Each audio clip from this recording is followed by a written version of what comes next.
Have you ever opened the control center on your iPhone and realized that the flashlight is missing? Don't worry, this is a common problem. And in this video, I'm going to show you 2 simple and quick methods to get it back. Follow these steps and you'll have all the control center functions at your fingertips again, so you can continue using your iPhone without any interruptions. Let's get started. First, open the settings on your phone. Once you're in settings, scroll down a bit and tap on the control center section. In this section, tap on the Reset Control Center option and then immediately tap Reset Control Center again to confirm. After that, the control center will be restored to its default settings, and all missing icons, including the flashlight, will reappear.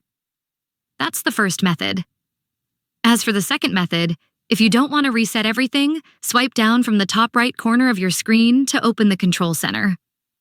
Once you've done that, tap the plus icon in the top left corner of the screen, and then tap Add a Control. To quickly and easily find the flashlight, tap on the search bar and type torch.